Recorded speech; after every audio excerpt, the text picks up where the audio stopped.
Xin chào các bạn, Quỳnh Hương quay trở lại trong tập phát sóng tiếp theo của series Yêu thương chữa lành, chuỗi các đoạn tư liệu ghi lại các ca bệnh đã được chữa khỏi bằng một phương pháp mà y học thế giới chưa từng biết đến.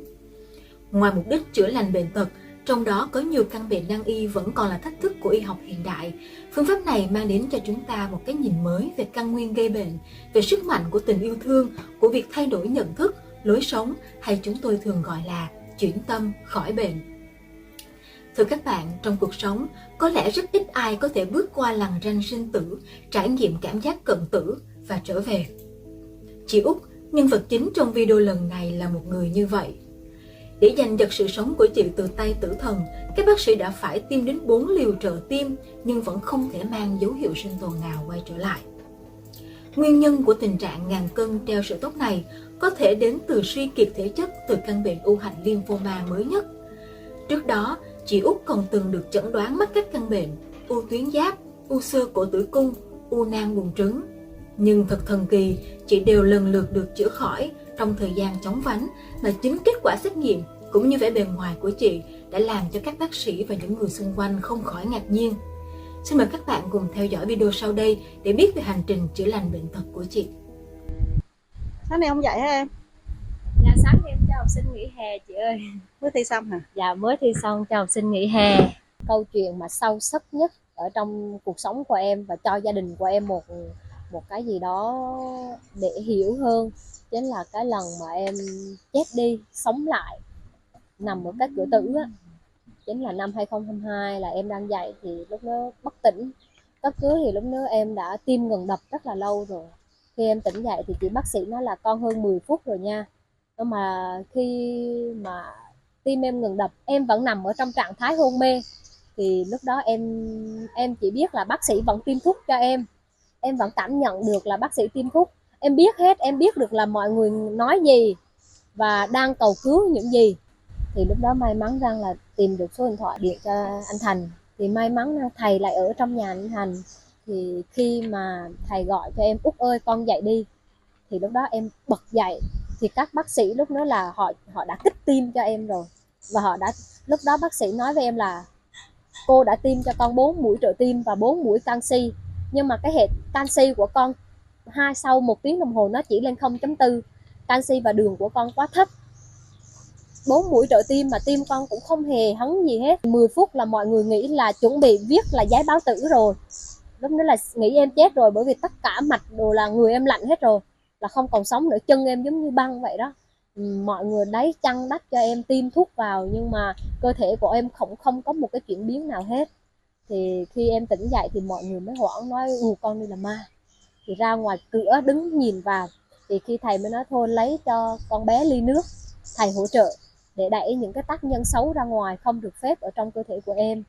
Thì lúc đó em uống, thầy tác động năng lượng của cái tình yêu thương và một số năng lượng khác vào ở trong ly nước của em. Thì khi em uống thì bắt đầu cái trạng thái của em, cái cơ thể của em bắt đầu hồng hào trở lên, người bắt đầu nóng, người bắt đầu toát mồ hôi và mặt em bắt đầu hồng trở lên. Thì lúc đó bác sĩ mới đo lại nhịp tim của em. Lúc đó nhịp tim của em hình như khi mà bác sĩ đo lại là nhịp tim của em lên cả 100 luôn á chị. Huyết áp hình như là không cao. Huyết áp em lúc nó 9 mấy, em nhớ là không cao bởi vì không có 100. Nhưng mà nhịp tim em lại cao. Thì bác sĩ nói là con bé sống lại rồi. Khi em tỉnh dậy là mọi người òa khóc. Khi mà em sống lại á, thì lúc đó em cảm nhận được cái tình yêu thương của mọi người dành cho em rất là nhiều. Thầy nữa.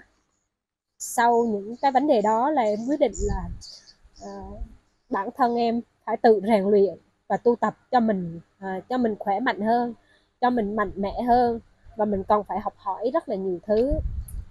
Bản thân mình và kể cả gia đình của em là đã giác ngộ rất là nhiều khi hiểu được những tác nhân xấu nó gây ra những căn bệnh như thế nào. Khi mà em đã qua được cái cửa tử thì em nhìn nhận ra mọi thứ là mình nên cân bằng hết. Công việc, cuộc sống và cả sự nghiệp mình nên cân bằng. Mình không thể nào thiên vị bên nào hết. Nên ra em quyết định là thôi em xin nghỉ việc và em xuống đây. Em cũng nên tu tập và học hỏi và giúp đỡ mọi người. Đó chính là việc thiện em làm. Khi mà em cảm giác được như vậy là cơ thể của em rất là nhẹ nhàng. Và khi em nói với mẹ em, với gia đình em là mẹ ơi con muốn ra đây để con giúp đỡ mọi người, con giúp được gì thì con sẽ giúp.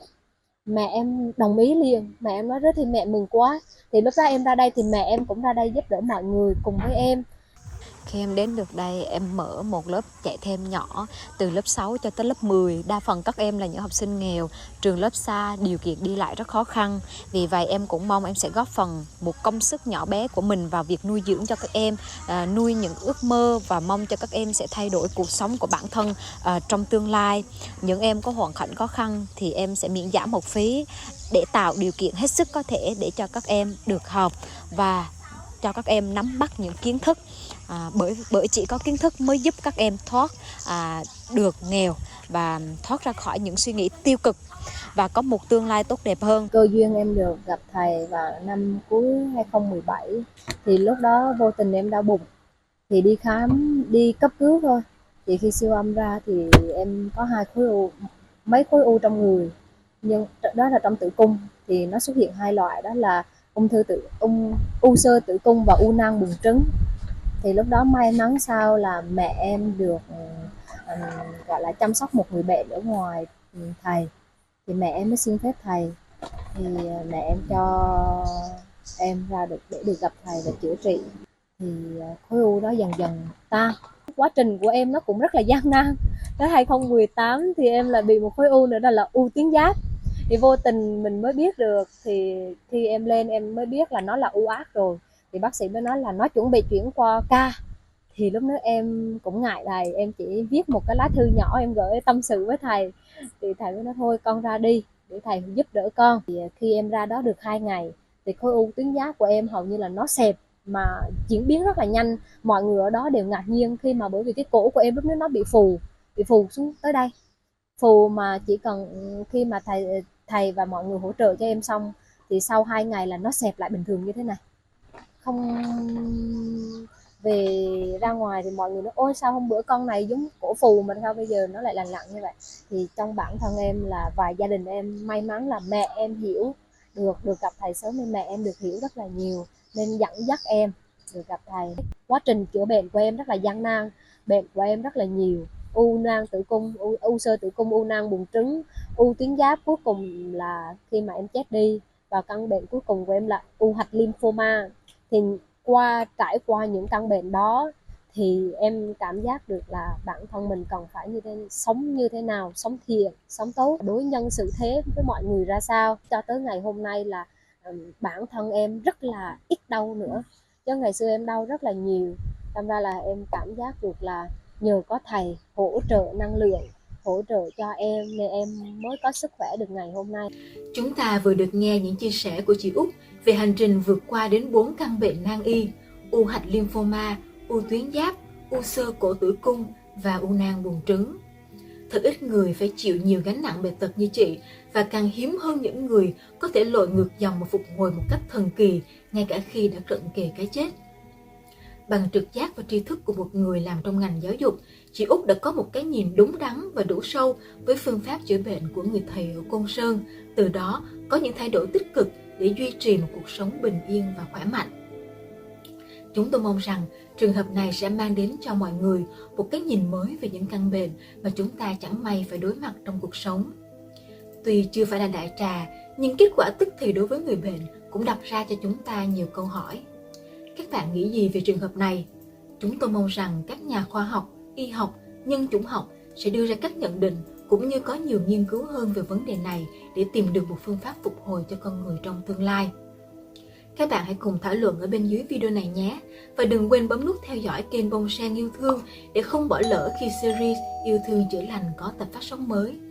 Và nếu như các bạn cảm thấy video này hữu ích, hãy chia sẻ nó đến nhiều người hơn nhé. Xin cảm ơn và xin hẹn gặp lại.